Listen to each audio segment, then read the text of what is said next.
Welcome to EL2 Cliffs of Dover. My name is Nadazero and this is part 4 of the He-111 tutorial. After our attack on Hawking, we want to fly home, and doing this we have time to see a few additional details of the He-111. So let's jump into the cockpit and see what the next steps are. Here we are in the cockpit of the He-111. The yellow light indicates that we are still flying on autopilot.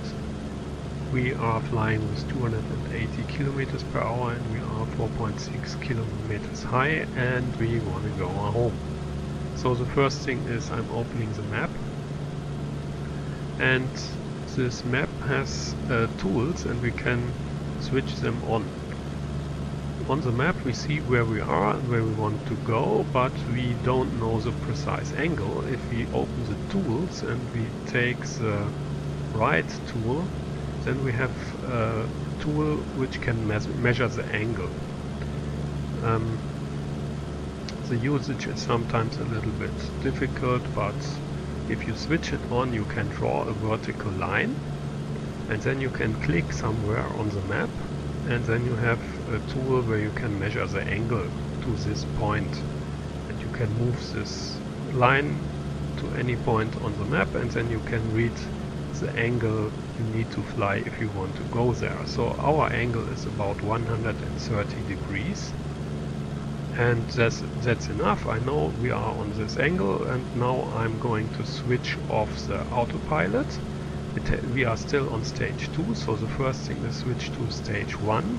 Then we have control over the ailerons but not the rudder, and if we switch completely off, then we have control completely of the plane and we can go to fly 130 degrees. I'm doing this and I'm jumping now. So here we are flying with 130 degrees and the autopilot is on again. So now I can just fly into the direction until I'm reaching the airfield. I'm also starting now to reduce the altitude. To do this I'm taking back the throttle, and I'm also switching off the turbochargers. And then we can see here that the load pressure is much lower than before, and now the plane is going to lose altitude, which is necessary for the landing, of course. If we do this, we have not much power in the engines, and so the temperatures of the engines are going down.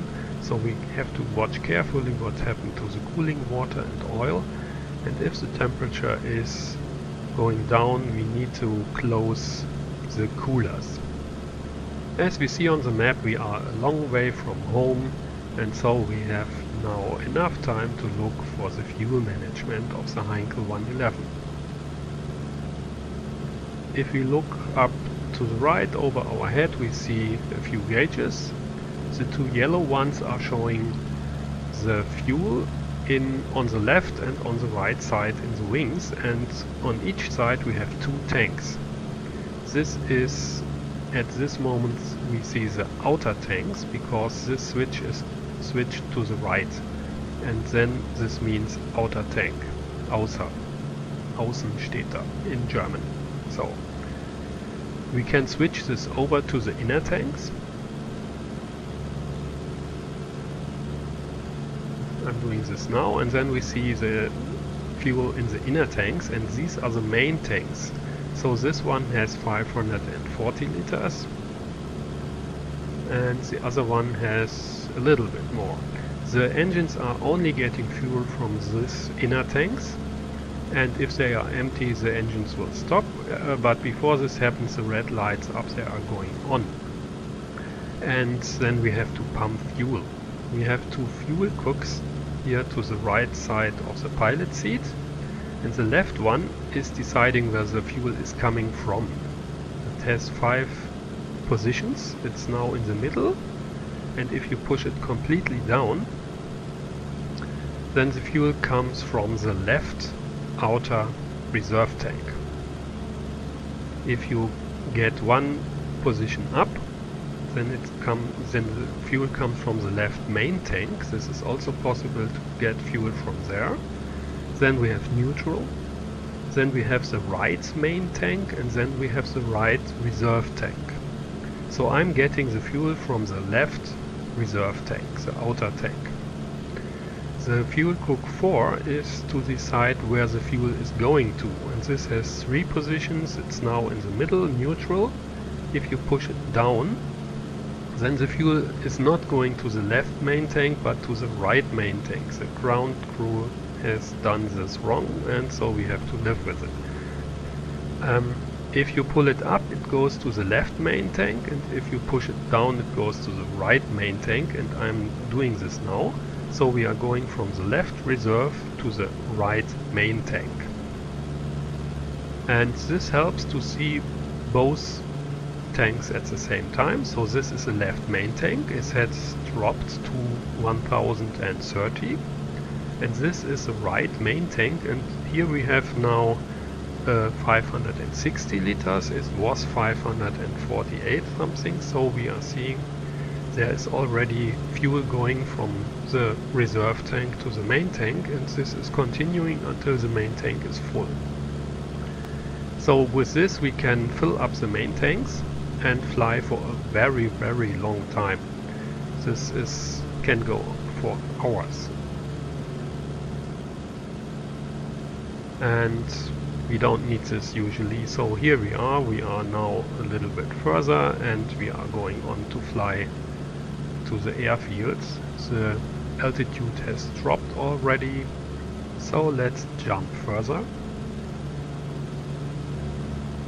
Here we are closer to the airfield, and the temperature of the cooling water has dropped below 50 degrees, and so it's really time to close the cooler, the 2 yellow handles there. And this time we are looking how this looks from outside. Here we see below the engines, we see the cooling, and I'm closing it now, and this looks like this. So it's not completely closed. And jumping back into the plane, we have to further watch the cooling temperature if it's going to heat up again, and if not, we have to close it even further. So now we are close to the airfield. As you see, we are already perfectly in line with the landing strip. And I also have turned the compass into the direction of the landing strip, so this is about 160-170 degrees, and so it's easier to hold the course while flying towards the airfield. And now I'm still checking all the time the temperatures. They are okay, the speed is low enough, but we always have to look for a low speed, and we have to look to get the plane down, because the Heinkel don't likes to go down. It's very difficult to get her on the ground, and you need to be as low as possible if you go into an airfield, because otherwise it's very easy to shoot over the airfield and land in the fields behind the airfield. So the next thing we do is we have to put down the gear. This is how this looks from outside, and we are also pushing up the revs to the maximum in case we need to have an emergency and need to fly further. Now I'm putting down the flaps. You can put them down to 30 degrees and still have some possibilities for steering. If you put it down as I'm doing completely, then it's difficult to steer, so you need to be in line with the airfield. The speed is now at about 180. This is fine, shouldn't be much faster, and we are coming perfectly down to the airfield. So now we are over the airfield and we need to slow down and get the plane on the ground, and it's still difficult. Here you see how we are going, and sooner or later, if you have the engines almost on zero, then it goes really on the ground. It's not perfect, but it's a soft landing, so I'm happy on the ground again. And we are rolling and not using the brakes at all, because this can produce a crash even at this late stage of the flight. So I'm stopping now here close to the boxes, and the Heinkel has an additional feature we will see now, and this is a hatch over our head. So if we look up, we can open the hatch when we have assigned a key for this. And then we can push F1, for example, by default, and this is putting up the pilot seat so we can look here out of the plane. And this is also working during flight. So if you need more overview, or if you have something on the front window and you cannot see, then you can do this and fly from outside. So there's one last thing to do, and this is cut off the engine. This is done with the fuel cooks on the Heinkel 111H version with UMO engines.